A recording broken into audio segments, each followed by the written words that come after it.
Actualité opération nettoyage ce matin à Saint-Jean-Cap-Ferrat, nettoyage des fonds marins en baie des Fosses précisément. Des dizaines de plongeurs, bouteilles, d'apnéistes, de pompiers niçois, encore d'agents municipaux étaient mobilisés dans l'eau et sur terre. Résultat, encore beaucoup de déchets remontés. Véronique Varin, Jean-Marc Sarra. Couronne-et-Roi, des ratisseurs de fond. Une note d'humour pour conclure une plongée un peu déprimante, mais pas compliquée. On voit que ça, hein.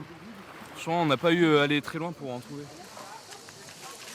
Pour trouver ça, des dizaines de kilos de déchets, entre autres du verre, des morceaux de plastique, des pneus et même un bout de moquette.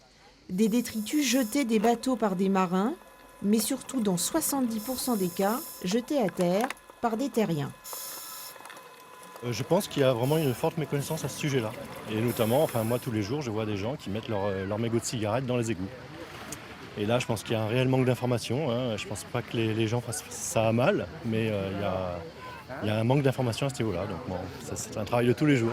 Or, les macro-déchets, notamment en plastique, constituent de véritables pièges pour les poissons, les oiseaux et les mammifères marins dont on sait grâce à des autopsies qu'ils meurent en ingérant des sacs.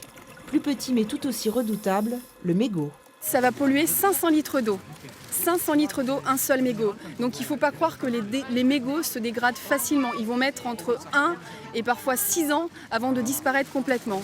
Répéter le message, pour Charlie, c'est tous les jours. Au quotidien, je lui explique comme quoi il faut faire attention à ce qu'on rejette en règle générale dans la nature, en particulier dans la mer, puisqu'on habite sur un bateau.